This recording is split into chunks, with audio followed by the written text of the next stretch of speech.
아마 여러분도 다 봤을 만한 영화고 또 너무 오래돼서 아마 젊은 사람들은 못 봤을 수도 있는 영화 중에서 그 사운드 오브 뮤직이라고 하는 영화가 있었습니다. 뭐 대단한 영화죠, 그렇죠? 근데 거기 보면 그 사운드 뮤직, 뮤지컬 영화죠. 근데 거기 보면 Something Good이라고 하는 그런 노래가 있어요.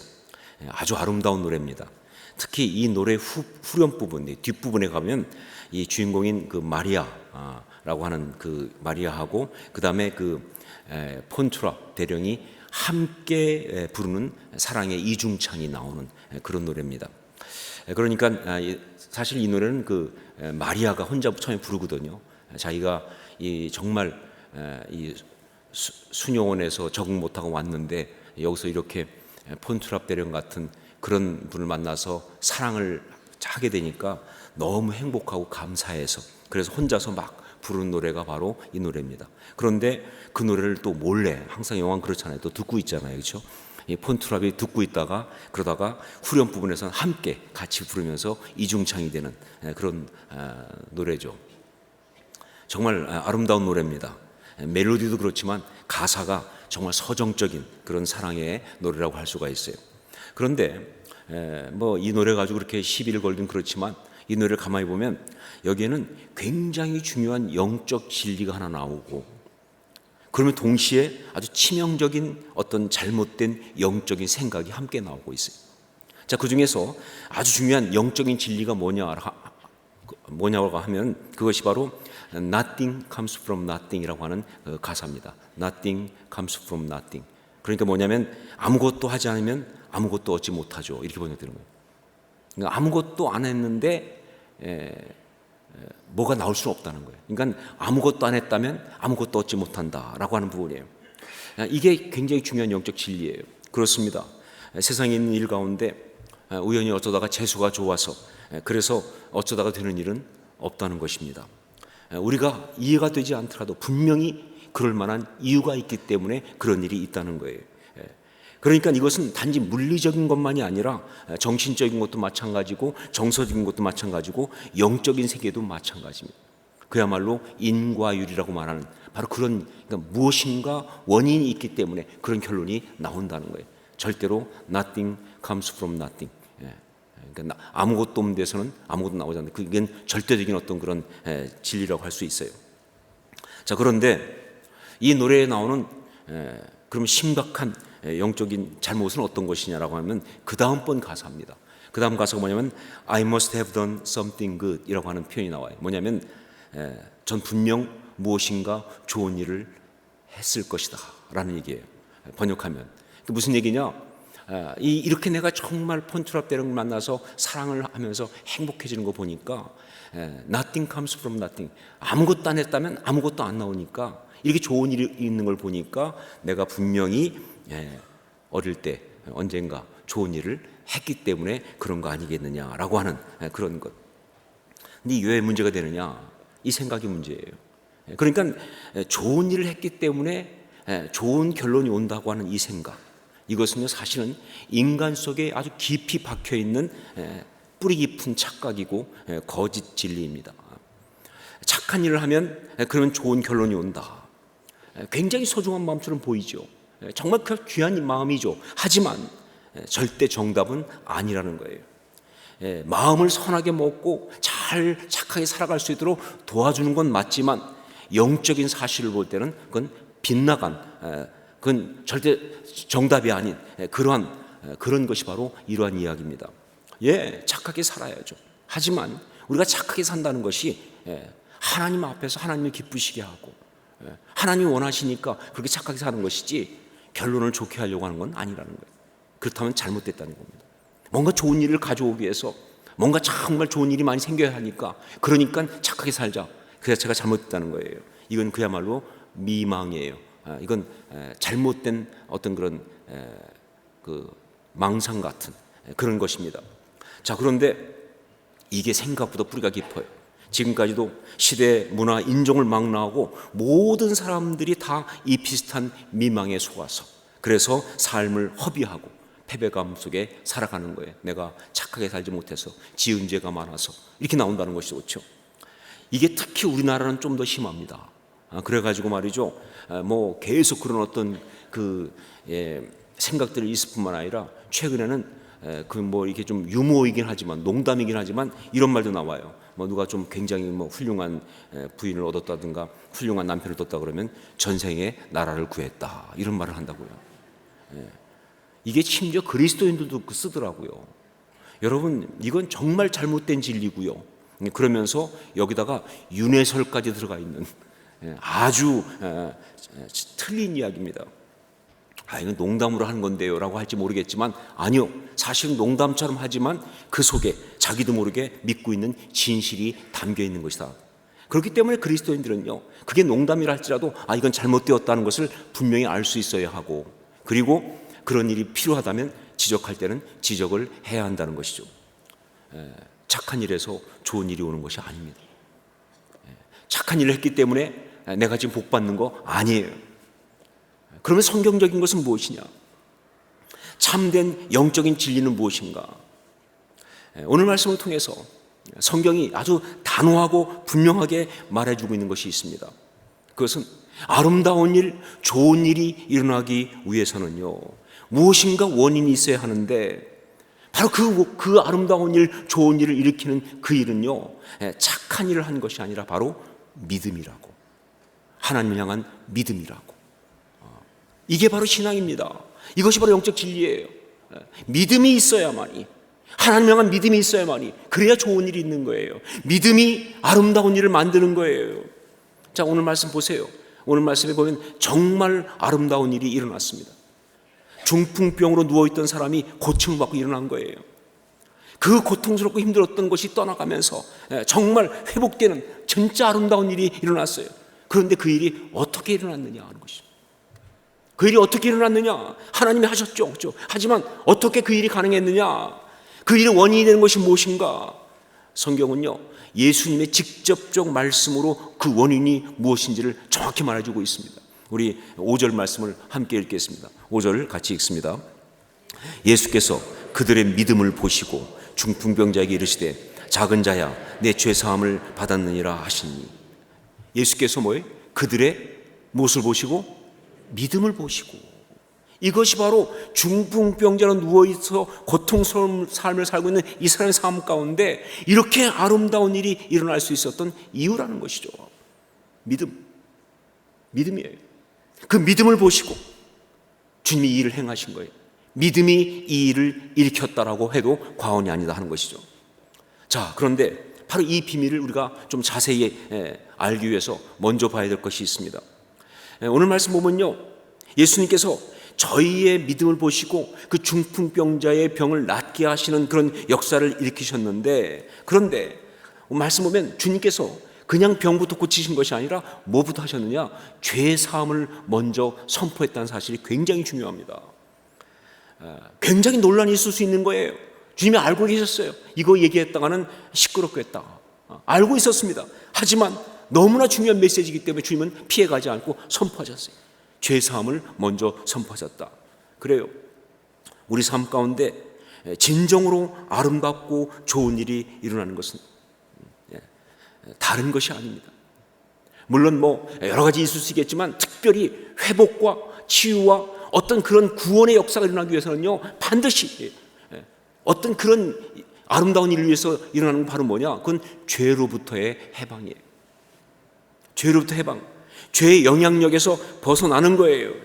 그래요, 참된 기쁨과 행복의 대부분은요, 죄의 영향력, 죄의 올무에서 매여 있다가 거기에서 노일 때 오는 거예요. 무엇이 행복한 것이냐, 무엇이 정말 아름다운 일이냐, 무엇이 정말 기쁜 것이냐, 죄에 매여 있다가 거기서 놓일 때, 그 죄를 이길 때, 그때 누리는 것이 바로 그 진정한 행복과 기쁨의 참 많은 부분이에요. 적어도 이 세상에는 그렇습니다. 적어도 이 세상은 그래요. 그래서 복음은 치유고, 그래서 복음은 회복의 역사인 거예요. 저는 이 부분에서 양보할 생각이 없어요. 복음은 회복이에요. 복음은 치유입니다. 이게 주님의 역사예요. 그런데 여러분, 제가 수도 없이 말씀드리지만 바로 그 죄를 해결하는 것이, 죄를 이기는 것이 어떤 하나님의 어떤 아름다운 일이라고 한다면 그 죄를 해결할 수 있는 분은 오직 하나님 한 분밖에 없다는 거예요. 이게 모든 죄가 다 인간의 원죄와 연결되어 있습니다. 쉽게 말하면 에덴 동산에서 인간이 타락하지 않았으면 지금 병은 없어요. 암도 없고 각종 어떤 그런 난치 혹은 불치병은 있을 수가 없어요. 가난도 없습니다. 인간 사이 갈등도 없습니다. 싸움도 없습니다. 그러니까 모든 죄는 다 인간의 원죄와 연결이 되어 있어요. 그런데 그 인간의 원죄를 근본적으로 해결할 수 있는 분은, 용서할 수 있는 분은 하나님 한 분밖에 없는 거예요. 우리를 묶어두고 있는 사망의 그 원죄로부터 시작해서 정말 그렇기 때문에 우리 속에 있는 모든 죄는 다 누가 용서할 수 있다? 하나님만이 용서하실 수가 있는 거예요. 원죄뿐만 아니라 거기서 시작된 모든 것들 말이죠. 말씀드렸던 것처럼 어떤 질병이라든가 가난이라든가 갈등이라든가 혹은 마음의 혼동, 모든 영적인 어떤 그런 속임까지 다 포함해서 이 모든 죄를 해결할 수 있는 것은 하나님 한 분밖에 없다. 오늘 말씀 보면서 우리가 봐야 될 게 그겁니다. 예수님께서 그 중풍병자의 죄를 사하여 준 것은요, 그의 원죄를 해결해 준 건 아닙니다. 그렇죠? 그러니까 주님께서 중풍병자의 죄를 사하여 줬다고 이 사람이 구원받아서 천국 갔다 이렇게 말하면 굉장히 입장이 곤란해집니다. 여러 가지 복잡해져요. 주님 말씀하신 죄 사함은요, 바로 그를 잡고 있는 그 병마로부터의 사함을 말하는 거예요. 그것도 죄니까. 그가 정말 중풍에 걸린 것이 그게 뭐예요? 그를 잡고 있는 죄이기 때문에 그 죄로부터의 어떤 그런 사함을 말한 거예요. 그 죄로부터의 어떤 고침을 말한 거예요. 그런데 이것도 누가 하실 수 있다? 하나님만이 하실 수가 있다는 거예요. 여러분, 우리 하나님은요, 큰 죄만 해결하는 분이 아니세요. 하나님은요, 원죄, 근본적인 죄만 해결하는 분이 아니에요. 정말 우리한테 있는 작고 사소한 죄까지도 다 해결하시는 분은 하나님밖에 없습니다. 정말 우리가 생각할 땐 너무 작은 것처럼 보이지만 그것이 죄라고 한다면요, 하나님 없이는 해결할 수가 없어요. 그러니까 우리가 기도할 때 근본적인 죄의 문제만 가지고 기도할 것이 아니라 어떤 것인지 간에 정말 나를 힘들게 하고 어렵게 하고 정말 그것이 죄로부터 온 것이라면 다 가지고 하나님 앞에 나가야 할 줄로 믿습니다. 그럼 우리 하나님께서 해결해 주신다는 것이죠. 그렇죠? 물론 이 말이 오해하시면 안 돼요. 이 정도는 다 알 줄 알지만 그래도 혹시 몰라서 걱정을 하는 게 참 나이가 먹어가니까 걱정이 자꾸 늘더라고요. 그래서 혹시라 해서 말씀드리는데, 그러니까 그냥 자기가 할 건 아무것도 안 하고 그냥 무조건 하나님께만 가지고 와라, 그 얘기는 아니에요. 정말 그렇습니다. 가난을 이기기 위해서는요, 우리가 열심히 일해야죠. 또 관계 회복을 위해서는요, 우리가 정말 시간을 내서 정말 대화들 하고 용기를 내서 서로 정말 어떻게 소통도 하고 그래야죠. 그렇죠?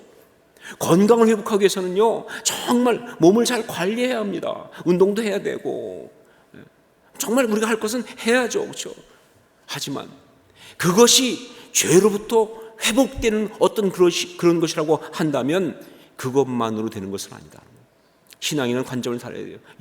건강의 문제, 가난의 문제, 무슨 관계의 문제 다 우리가 할 수 있는 것은 하지만, 그러나 이게 다 죄라고 한다면 기도하면서 하나님께 간구하면서, 그러면 이 모든 노력을 함께 해야 되는 거예요. 근본적인 해결은 하나님이 하시기 때문에 우리는 그냥 우리가 할 부분을 하는 것뿐이라는 것이죠. 그렇죠? 그래야만이 진정한 회복이 있을 수 있다. 다시 말하지만, 왜냐하면 죄를 해결할 수 있는 분은 하나님 한 분밖에 없기 때문에. 오늘 말씀 보면 예수님께서 그 중풍병자를 향해서 작은 자야 내 죄 사함을 받았느니라 라고 말했을 때, 어떤 서기관들이 그것을 보고 속으로 이 사람이 어찌 이렇게 말하는가, 신성모독이로다, 오직 하나님 한 분 외에는 누가 능히 죄를 사하겠느냐라고 생각했습니다. 제가 볼 때 이것은 정말 탁월한 통찰이에요. 역시 서기관은 아무나 하는 게 아니다. 그렇죠? 서기관은 아무나 되는 게 아니에요. 굉장히 정확합니다. 맞아요. 죄를 사하실 분은 뭐예요? 하나님 한 분밖에 없다는 거예요. 맞아요. 그러니까 서기관이죠. 그렇죠? 근데 문제는 뭐냐? 이 서기관의 문제는 뭐냐? 다만 이 나사렛 예수께서 바로 하나님이신 것을 몰랐다는 사실이죠. 이게 포인트예요. 정확하게 봤어요. 죄를 사하실 분은 하나님밖에 없는데, 그런데 지금 이 앞에 있는 이분이 사실은 우리 가운데 오신 하나님이라는 사실을 모르는 거예요. 그래서 그런 잘못을 범한 것이죠. 이게 그들의 실수예요.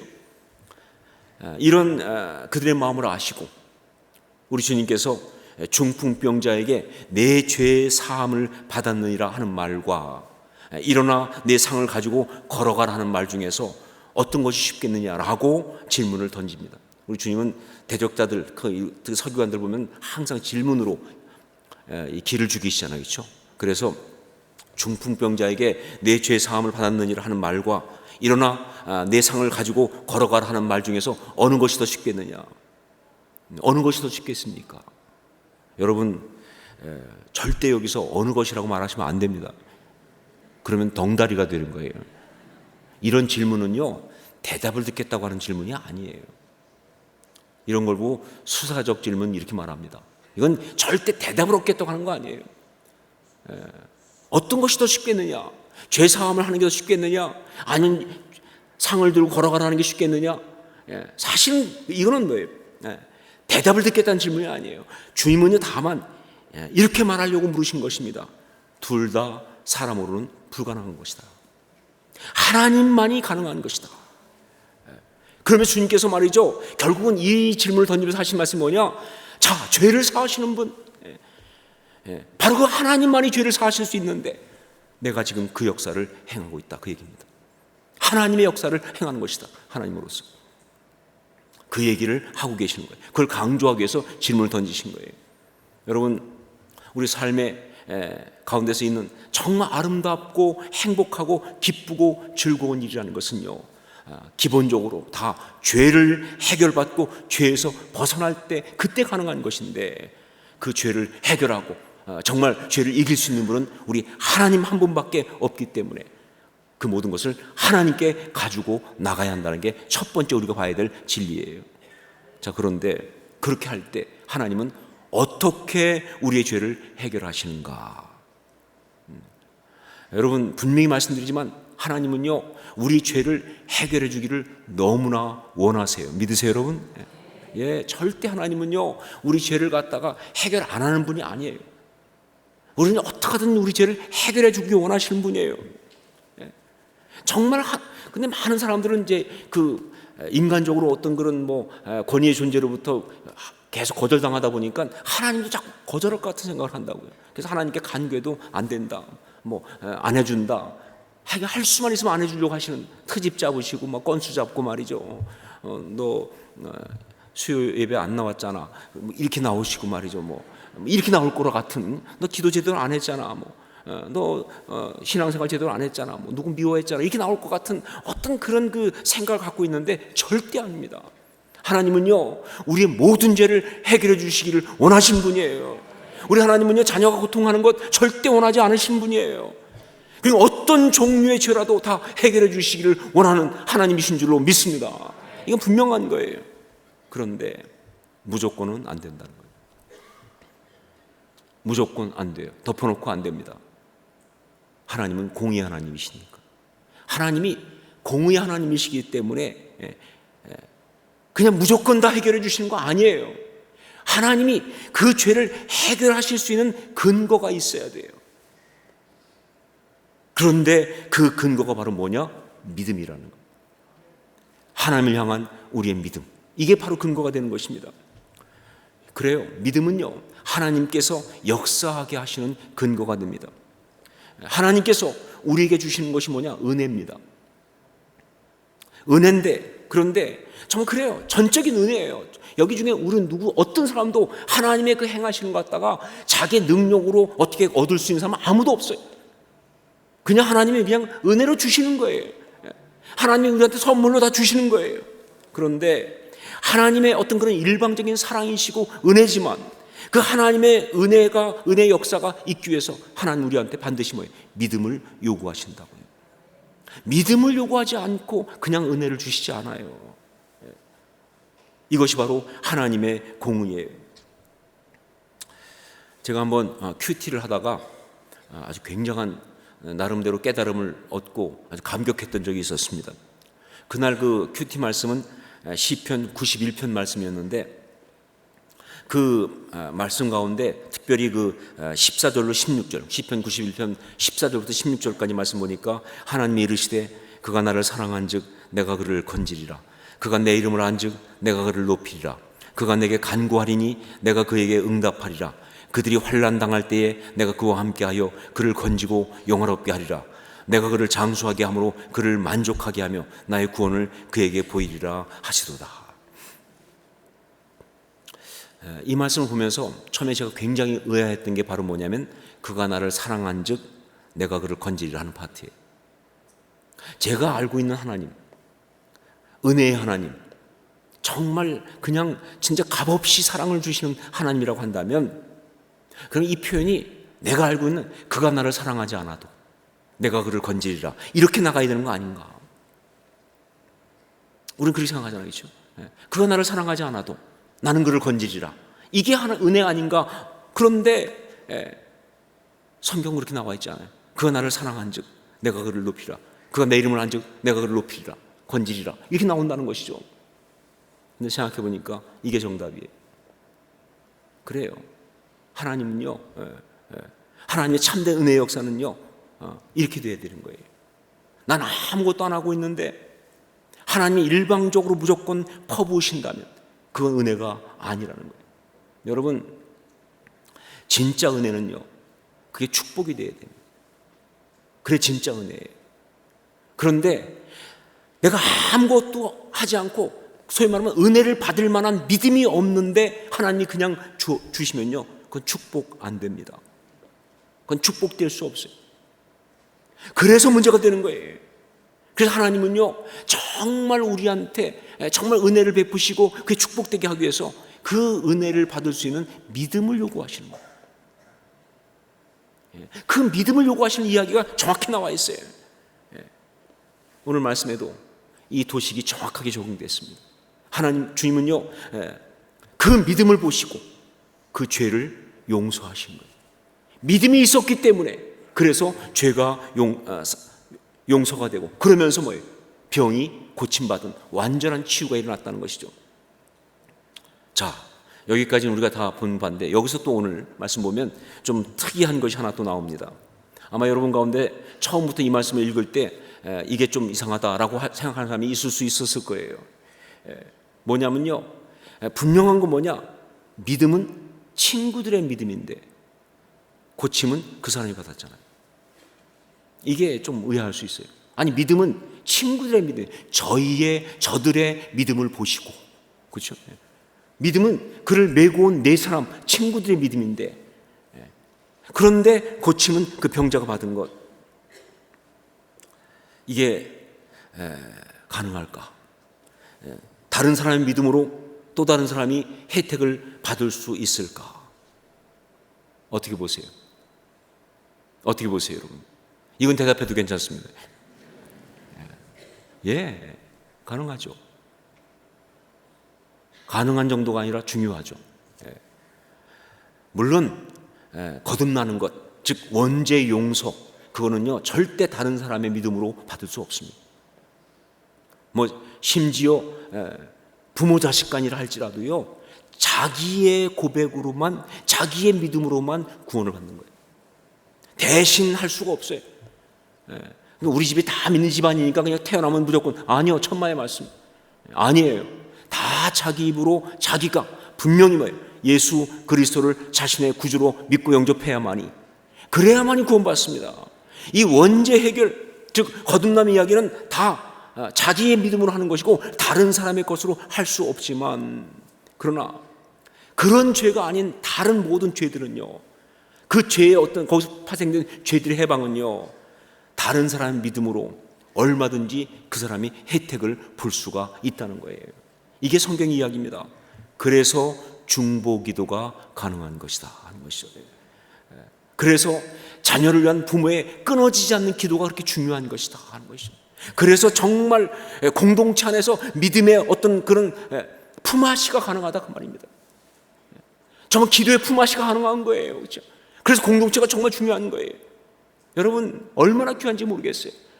공동체 안에서 서로 믿음을 가지고 상대를 위해서 기도해 주면서 그 사람이 그 혜택을 볼 수 있는 것, 이게 바로 하나님의 역사예요.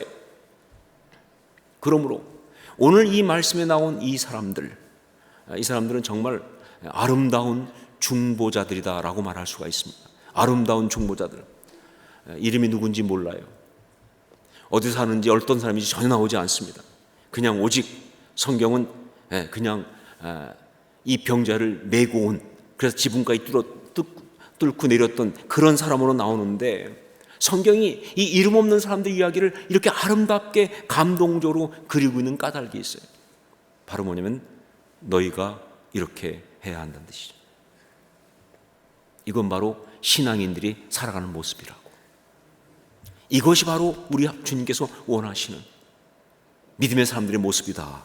너희는 이렇게 아름다운 중보자로 살아야 한다는 거예요. 대단할 것이 없어요. 엄청난 것이 아니에요. 그냥 우리가 살아가는 신앙의 모습 가운데 이게 있어야 한다는 거예요. 그래요. 우리가 정말 진정한 공동체를 이루고 있다고 한다면 우리 공동체 가운데 이런 역사가 있어야 할 줄로 믿습니다. 서로가 서로에게 정말 아름다운 중보자가 돼야 돼요. 서로의 믿음이 서로를 살리는 역사가 있어야 돼요. 이게 진짜 교회죠. 이게 진짜 공동체죠. 그렇잖아요. 아니, 우리가 함께 신앙생활을 하고 있는 이유가 뭡니까? 뭐하러 같이 모였어요, 여러분? 아니, 모여서 함께 있어서 도대체 우리한테 오는 유익이 뭐가 있어요? 그리고 찬송 혼자 부르는 것도 같이 부르는 게 낫더라. 통성기도 할 때 혼자 하는 것도 같이 하면 좀 시끄럽고 좋더라. 아니요. 물론 하나님께서 함께 같은 지체를 이루기 원하시는 것도 있지만 정말 실제적인 부분에서 바로 뭐냐? 바로 이렇게 정말 서로가 서로에게 아름다운 중보자가 되는 그 역사 가운데 있으라고 우리를 함께 이 자리에 모신 줄 믿습니다. 이게 공동체예요. 가족은 왜 있냐 그 말이에요. 정말 진정한 아름다운 가족은요, 신앙 가족은요, 그냥 같이 모여서 밥만 먹는 가족이 아니에요. 그런 건 식구라고 그러죠, 그렇죠? 아니요, 정말 서로가 서로에게 정말 아름다운 중보자가 되는, 그게 진짜 신앙의 가족인 거예요. 이게 하나님께서 원하는 공동체라는 것이죠. 아름다운 중보자들. 정말 그들은 그 사랑하는 지체를 위해서 믿음으로 하나님 앞에 기도하며 나아가는 바로 그 사람들이고요. 그래서 하나님께서 그들의 믿음을 보고 역사하게 하는 바로 그런 사람들이 아름다운 중보자들이라고 믿습니다. 전 이 자리에 있는 우리 모두가 다 이런 아름다운 중보자인 줄로 믿습니다. 이게 오늘 메시지예요. 아름다운 중보자들. 제가 기도의 사람들 시리즈를 쭉 이렇게 수요일에 설교하면서 그 사람 이름 안 된 건 거의 처음인 것 같아요. 그런데 어떤 때보다 제 마음에 감동이 있더라고요.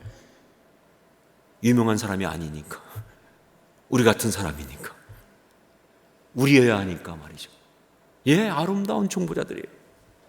자, 그러면 이런 하나님의 역사가 가능하게 하는 하나님을 향한 그 믿음이란 무엇일까? 아름다운 중보자로서 우리가 가져야 될 하나님을 향한 그 믿음은 어떤 것일까? 제가 믿음이란 말을 쓰면서 계속 제가 덧붙여서 하나님을 향한 믿음이라고 말하는 것을 여러분이 눈치를 챘는지 모르겠어요. 그렇게 말하는 이유가 있습니다. 왜냐하면요, 보통 세상에서 자꾸 믿음 그러면 자기 확신을 말해요. 내가 확신한다. 그리고 또 그 말하기를 내가 확신을 가지고 하면 그러면 역사가 일어난다고 그렇게 말합니다. 그러나 이건 정말 잘못된 거예요. 내가 확신 갖고 내가 믿음이 있어서 그래서 역사가 일어나는 것은 정말 작은 부분이에요. 그건 근본적인 죄를 해결하는 부분하고 거리가 먼 그냥 아주 작은 부분이에요. 여러분, 여기서 말하는 믿음은 그런 믿음이 아니에요. 그래서 그냥 믿음이라고 쓰지 않고 뭐라고 쓰고 있어요? 하나님을 향한 믿음이라고요. 그냥 믿음이 아니라 하나님을 향한 믿음. 그 하나님을 향한 믿음이라는 게 뭐냐? 그건 바로 하나님을 향한 신뢰를 말합니다. 하나님을 신뢰한다는 거예요. 그리고 하나님을 신뢰한다는 말은 무슨 뜻이냐? 하나님을 선택하고 그리고 하나님 앞에 헌신한다, 그 뜻이에요. 이게 진짜 믿음이에요. 믿는다고 하면서 신뢰하지 않으면 그건 믿음이 아닌 것이죠. 신뢰한다고 하면서 삶을 들이지 않으면 그건 믿음이 아닌 것이죠. 중세 교부들이 그들의 신앙을 말하면서 세 단계로 나누어 표현한 단어가 있습니다. 그게 라틴어로 노티티아, 아센수스, 그리고 피두치아라고 하는 말입니다. 노티티아, 아센수스, 피두치아. 외우려고 하지 마세요. 무리가 될 수 있으니까 그냥 그런 것이 있다고 넘어가시면 돼요. 그런데 여기 노티티아는 뭐냐? 그게 알고라는 뜻이에요. 그 다음에 아센수스라는 게 뭐냐? 이것은 동의하고라는 거예요. 그 다음에 피두치아는 뭐냐? 바로 믿고 맡기다. 신앙은 그런 거예요. 그냥 아는 게 신앙이 아니에요. 노티티아, 그것만이 아니에요. 거기서 끝나면 안 됩니다. 알았으면 왜? 거기에 내가 그렇다고. 아멘. 동의하고. 아멘. 동의하고. 아멘. 우리 참 아멘 많이 하는데 아멘 함부로 하지 마세요. 중요합니다. 동의하고. 아센수스예요. 그런데 거기서 끝나면 안 돼요. 그 다음에 뭐예요? 피두치아. 그렇게 동의했으면 삶을 던져야죠. 내 삶을 드려야죠. 정말 믿고 맡겨야죠. 그렇죠? 그래야 신앙. 그래서 세 단어가 중요한 거예요. 이게 진짜 신앙이라는 거예요. 그래요. 참 믿음은 그렇기 때문에 언제나 뭐예요? 알고 선택해서 결단하고 행동하는 것입니다. 이게 진짜 믿음이에요. 전 이것을 갖다가 믿음의 선택 이렇게 부르고 싶은 거예요. 오늘 말씀에 나온 이 아름다운 중보자들, 이들의 믿음은요, 바로 무엇이 진짜 믿음의 선택인지를 너무나 잘 보여주고 있어요. 그야말로 믿음의 선택 1, 2, 3이 다 나와 있는 그런 모습이에요. 첫 번째가 뭐냐? 주님 앞에 나오기로 그렇게 결정을 했다는 사실. 이게 첫 번째 믿음의 이야기예요. 즉 예수님을 선택한 것입니다. 우리가 가지고 있는 이 모든 문제를 해결할 수 있는 분은 예수님밖에 없습니다. 이 모든 문제를 해결하는 것은 하나님 당신이십니다 라고 그렇게 결정하고 그러고 나왔다는 거예요. 여러분, 아름다운 중보자는 반드시 그래야 합니다. 중보자의 가슴 속에 가장 먼저 확실할 게 뭐냐? 그를 위해 기도할 때마다 아픈 사람, 힘든 사람, 어려운 사람, 고통하는 사람 볼 때마다 딱 이 믿음이에요. 하나님께 가지고 나가면 저거 해결된다. 하나님 앞에 나가면 저거 응답받는다. 어떤 문제든 다 해결될 수 있다. 어떤 인간도 변한다 말이죠. 이 믿음이 없으면 아름다운 중보자를 할 수가 없어요. 그냥 기도는 해주지 뭐. 아니죠. 정말 하나님께 나가면 어떤 어려운 가운데 있든 간에 해결해 주실 줄로 믿습니다. 이 믿음이 중요한 거예요. 이게 바로 첫 번째 믿음의 선택의 첫 번째예요. 바로 여기 이 아름다운 중보자들이 했던 것처럼. 그래서 들고 온 거 아니에요. 이게 중요한 것이죠. 두 번째가 뭐냐? 장애와 저항 앞에 포기하지 않고 나갔다는 사실. 장애와 저항 앞에 포기하지 않고 나갔다. 갔는데 사람들이 너무 많은 거예요. 들어갈 수가 없어요. 소위 말하는 믿음의 위기가 온 것입니다. 그래요. 믿음은요, 언제나 검증을 받습니다. 검증 안 받는 믿음이 없어요. 때때로는 기다리기도 하시고, 또 어떤 반대 상황이 붙이기도 하고, 심지어 어떤 때는요, 완전히 끝난 것처럼 보이기도 합니다. 그런데 그 모든 어떤 상황 속에서 포기하지 않고 그거 나가는 게 믿음이에요. 어렵지만 정말 포기하지 않고 정말 그 모든 어떤 장애와 그 모든 어떤 저항들을 뚫고 나가는 것이 그게 믿음이에요. 여러분, 아름다운 중보자들은요 반드시 그래야 합니다. 여러분, 중보기도 쉽게 되는 법이 없어요. 오죽하면 어떤 사람은 몇십 년을 기도했다고 하겠습니까? 정말 중보자는요, 아름다운 중보자가 되려면요 장애를 정말 다 이겨야 돼요. 넘어가야 돼요. 모든 저항을 갖다 극복해야 된다 그 말입니다. 그래야만이 중보자의 사명을 할 수가 있어요. 아름다운 중보자는 그런 것이다. 세 번째 뭐냐? 자신의 한계를 뛰어넘는 결단을 했다는 것입니다. 자신의 한계를 뛰어넘는 결단을 했다. 여기는 어떻게 나타났어요? 지붕을 뜯고 달아서 내리기로 했다 하는 것이죠. 지붕을 뜯고 달아서 내리기로 했다. 여기서 이 지붕을 뜯는다는 것은요, 굉장히 의미심장한 행동입니다. 그냥 뭐 단순 행동 같이 보이지만 정말 굉장히 의미심장한 거예요. 우선 이것은요, 자신들의 가지고 있는 생각의 틀을 부순 겁니다. 지붕은 뜯는 곳이 아니죠, 그렇죠? 자기 생각 속에 지붕을 어떻게 뜯어, 이 생각이 있는데 그걸 생각의 틀을 부순 거예요. 여러분, 믿음은 그런 것입니다. 때때로는요, 내가 정말 갖고 있는 생각의 틀을 다 부수는 그런 결단과 헌신을 요구하는 거예요. 그게 믿음이에요. 그냥 내내 갖고 있던 생각만 가지고는요, 절대 그 믿음의 어떤 아름다운 역사를 행할 수가 없어요. 늘 해오던 대로, 내가 그냥 알고 있는 대로, 내가 그냥 익숙한 대로 그래 갖고는요, 안 되는 거예요. 아름다운 중보자는요, 정말 자신을 부술 때는 부술 수가 있어야 돼요. 그래야지 되는 거예요. 생각의 틀을 부셔야 돼요. 참 아이러니하게도 믿음을 가진 사람일수록 이게 약간 바뀌면 완고해져요. 그래서 믿음이 좋다는 것이 완고함이 되어버리면요, 그건 진짜 아름다운 믿음이 아니에요. 예, 진짜 좋은 믿음은요, 생각을 부술 때는 부수는 겁니다. 내가 익숙하게 해왔던 것이라 할지라도 버릴 땐 버리는 거예요. 깰 건 깨야 되는 거예요. 지붕을 뜯어야 한다니까요. 생각을 해봤어요. 지붕 뜯는다는 생각을 언제? 그런데 하는 것이죠, 그렇죠? 자, 그 다음에 두 번째, 이건 어떤 의미가 있느냐?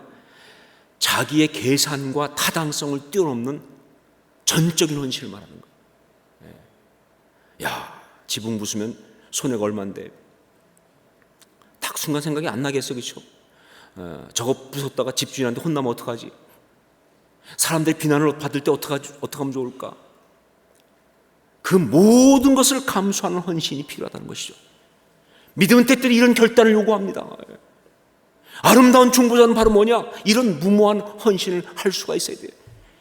계산 나오는 대로 뭐 어떤 건 판단해가면서, 아니요, 정말 때때로는요, 그냥 어떤 그런 뭐 미친 거 아니야 할 정도로 말이죠, 그냥 밀어붙일 때가 있어야 돼요. 헌신할 필요한 것이 있어요. 물론 여기서도 한 가지 조심할 게 있어요. 절대 이 말이 무조건 정상적이지 않은 것이 믿음이다, 그 뜻은 아니에요. 또 하나 걱정이 시작되네. 제가요, 또 이렇게 듣고 여러분이 또 오늘 너무 은혜 받아가지고 막 지붕 다 뜯고 막 그냥 그러실까봐. 무조건 비정상적인 것이 믿음이다, 그 뜻은 아니에요. 만약 그렇다면 이건 사단이 우리한테 가라지 뿌린 것입니다. 그러나 분명한 거 무엇이냐? 믿음이라는 것은요, 필요하면 온 삶과 내 모든 계산을 뛰어넘는 그 모든 것을 던지는 무모함이 필요하다는 거예요. 이게 믿음의 선택의 세 번째인 거예요. 오늘 말씀의 가장 중요한 포인트는 이것입니다. 그들의 믿음을 보시고. 아름다운 중보자, 아름다운 중보자 이야기입니다. 저는요, 우리 교회 안에 이런 역사가 있을 수 있기를 주행으로 축원합니다. 이게 진짜 교회라고 한다면, 정말 하나님께서 기뻐하신 공동체라고 한다면 우리 안에 하나님의 역사가 많이 일어나야 되는데, 그런데 그것이 그냥 일어나는 것이 아니라 바로 그들의 믿음을 보고 다른 지체가 응답받는 그런 역사가 일어나야 한다는 거예요. 여러분, 그래서 정말 우리가 참 중요한 거예요. 저는 이 교회에서 목회하면서 들었던 이야기 중에 정말 저를 행복하게 했던 것 중에 하나가 그런 이야기입니다. 우리 수요일에 환우들을 위해서 중보기도 하잖아요. 그런데 누가 그런 얘기 하더라고요. 수요일날 성도들이 환우를 위해 기도하는 게 응답하는 역사가 크다는 거예요. 얼마나 감사한지. 그래야죠, 그렇죠? 또 실제로 그런 줄 믿습니다. 예, 정말 그들의 믿음을 보시고, 정말 부모들이 열심히 중보기도 하잖아요. 우리 자녀들을 위해서. 얼마나 역사가 많이 일어나는데요, 그렇죠? 역시 거기도 왜 그들의 믿음을 보시고, 선교지를 위해서 얼마나 기도합니까? 그런데 정말 그 모든 통해서 그 선교지에 있는 정말 그 영혼들이 혜택을 받는 거예요. 그들의 믿음을 보시고. 이게 진짜 공동체예요. 이게 진짜 아름다운 공동체예요. 우리 안에 정말 있는 사람도 마찬가지고, 정말 하나님의 모든 나라도 마찬가지고 말이죠. 그들의 믿음을 보시고, 아름다운 중보자들, 이것은 바로 신앙인의 또 다른 이름이고 바로 하나님의 공동체의 또 다른 이야기입니다. 이런 역사가 있는 그런 귀한 호산나 교회가 될 수 있기를 주의 이름으로 축원합니다. 이런 아름다운 이야기가 가득한 그런 우리 호산나의 모든 가정들 될 수 있기를 주의 이름으로 축원합니다. 기억하세요. 그들의 믿음을 보시고 이 사실을. 기도하겠습니다.